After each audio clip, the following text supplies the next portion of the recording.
Hello mga ka-Money-wise! Welcome back to my channel. Today pag-usapan natin ang dalawang popular investment options dito sa Pilipinas. Ang Pag-ibig MP2 at ang Personal Equity and Retirement Account o PERA. Pareho silang dinesign para palaguin ang pera natin, pero magkaiba sila ng purpose and features. Kaya kung nag-iipon ka or naghahanda ka para sa iyong retirement, it's important to understand kung paano gumagana ang bawat isa bago ka mag-invest dito. Pag-usapan natin ang mga features, pagkakaiba, at pros and cons ng MP2 at pera para maging well-informed ka bago ka mag-invest sa alinman sa dalawang investment options na ito.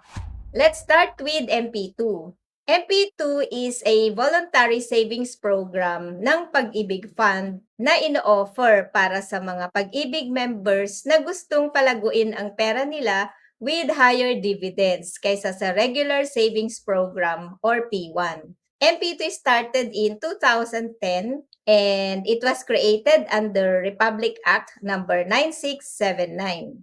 PERA stands for Personal Equity and Retirement Account. It is a government-sponsored voluntary retirement program that promotes financial security among Filipinos. Ang PERA ay nagsimula noong 2008 under Republic Act number 9505. So, nauna ang PERA kaysa sa MP2. PERA was designed to supplement the benefits na matatanggap from SSS or GSIS upon retirement. PERA is regulated by various government agencies such as BSP, SEC, Insurance Commission, and BIR. Both MP2 and PERA are government initiatives. Parehong voluntary at tax-free ang MP2 at PERA. Kaya wala ka nang iisipin pagdating sa taxes kasi buong-buo mo makukuha ang total accumulated value na iyong contributions upon maturity. Unlike sa MP2, merong tatlong unique advantages ang PERA so you can maximize your investment for retirement. Unang-una, all income earned from the investments is exempted from taxes on investment income. Usually, ang income or dividends from stocks, bonds, and other investment instruments ay merong tax. 20% ang withholding tax sa bonds, 10% naman sa dividends ng stocks or REITs. With pera, you will get 100% of the income that you earn. Kaya mas mabilis mapalago ang pera mo for retirement. Pangalawa, makakakuha ka ng 5% na tax credit on your annual contribution sa pera. Pwede mong gamitin ang tax credit pambayad sa iyong tax liabilities like income tax. For example, meron kang total contribution na 100,000 pesos for the year. So, meron kang makukuhang 5,000 pesos na tax credit na pwedeng ibawas sa iyong income tax.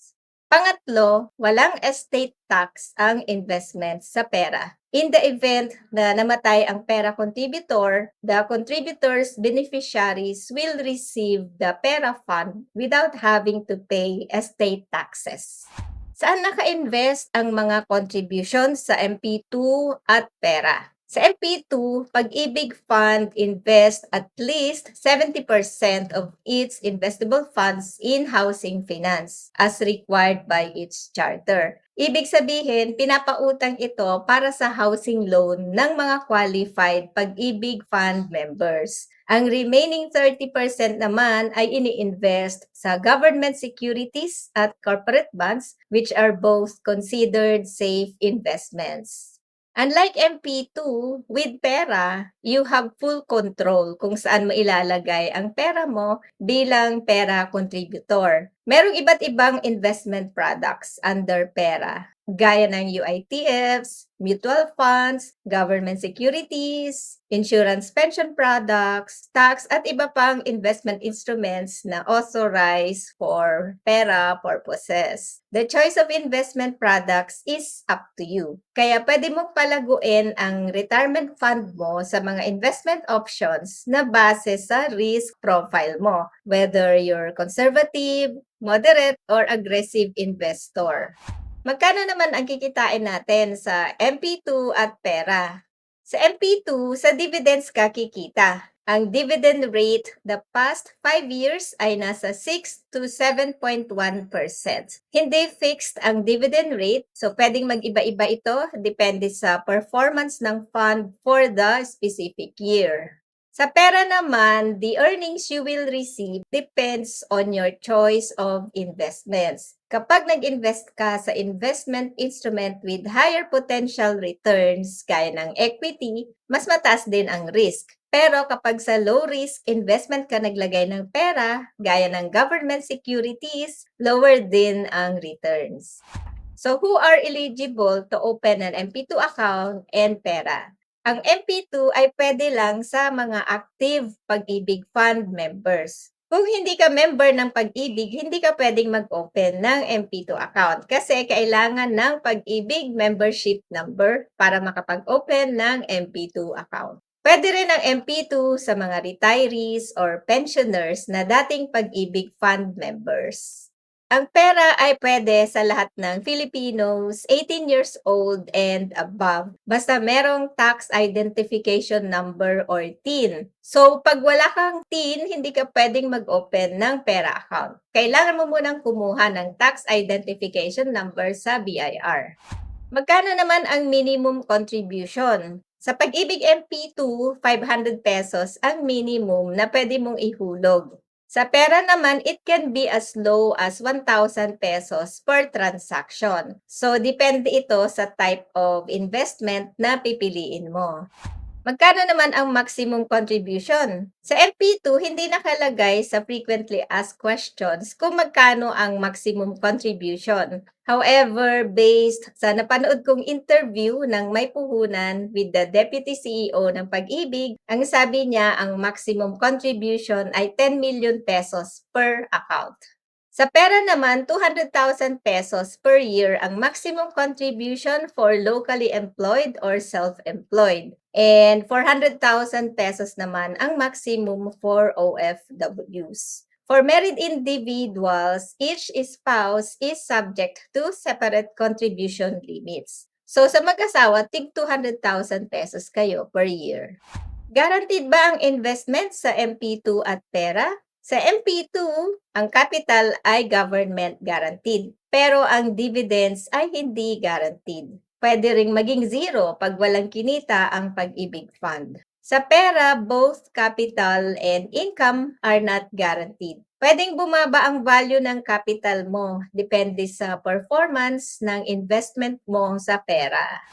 Kailan pwedeng ma-withdraw ang MP2 at pera? Ang maturity ng MP2 ay 5 years. Ang count ay mag-umpisa kung kailan ka naghulog ng first contribution mo sa MP2. Ngayon, pag gusto mong ituloy ang mag-save sa MP2, kailangan mong gumawa ulit ng new account. So, ang MP2 ay pang medium to long term. Pwede mong i-withdraw ang pera contributions mo upon reaching the age of 55. And kailangan meron kang at least 5 years na contribution. So 55 and 5 ang rule sa pera.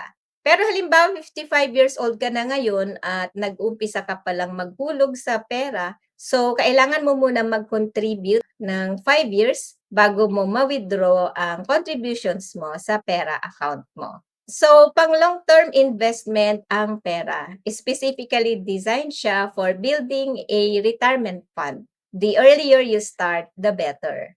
Pwede pang ma-withdraw ang pera contributions without complying with the 55 and 5 rule. Pwedeng ma-withdraw, but subject to early withdrawal penalties. Ibig sabihin, lahat ng taxes na na-waive, kailangan mong ibalik sa BIR. Meron bang exemptions from the early withdrawal penalties? Walang withdrawal penalties under any of the following circumstances. Number 1, accident or illness-related hospitalization in excess of 30 days. Permanent total disability and immediate transfer of proceeds to another pera investment product and or another administrator within 15 calendar days from withdrawal. Cons of Pag-ibig MP2. 5 years ang lock-in period. Pwede mo naman itong i-pre-terminate kung may valid reasons ka. Pero subject ito for approval by Pag-ibig. And take note, pag nag-pre-terminate ka, may penalty ito. Only 50% ng na-earn mong dividends ang ibibigay sa'yo. And hindi fixed ang dividend rate ng MP2. It can change yearly, depende sa performance ng Pag-ibig Fund for the year. Cons of pera. Ayan, long lock-in period. To enjoy full benefits like tax exemptions, kailangang i-hold mo ang pera hanggang sa ikaw ay at least 55 years old at dapat naka-invest ito for a minimum of 5 years. Kapag nag-withdraw ka ng maaga, so bago mag-55, may penalties ito, including the reversal of tax incentives. Na-discuss ko na kanina ang mga exemptions, so hindi ko na uulitin dito. Pangalawa, merong contribution limit. Merong limit on how much you can contribute per year. 200,000 for locally employed or self-employed and 400,000 for OFWs. And merong management fees or trust fees na pwedeng mabawas. Depende ito sa investment instrument na pinili mo sa pera account mo. Merong investment risk kasi your returns are not guaranteed and nakadepende ito sa performance ng market and your chosen investment products. So there's a chance of loss depende sa performance ng investment product na pinili mo.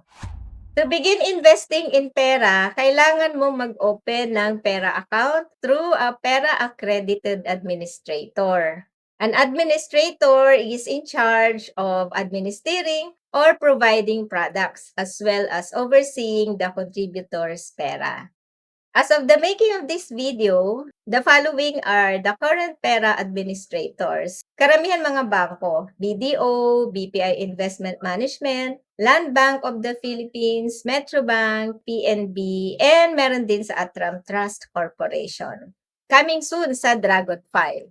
Dragonfly ang first pera broker administrator na accredited by the SEC. As of the making of this video, hindi pa available ang pag-create ng pera account sa Dragonfly. So, coming soon pa lang ito. Kung wala ka pang Dragonfly account, pwede ka mag-sign up using my referral code, MoneyWise. Sa MP2 naman, madali lang mag-create ng account. Pwedeng online, pwede sa branch. So, meron na akong online tutorial kung paano mag-create ng MP2 account.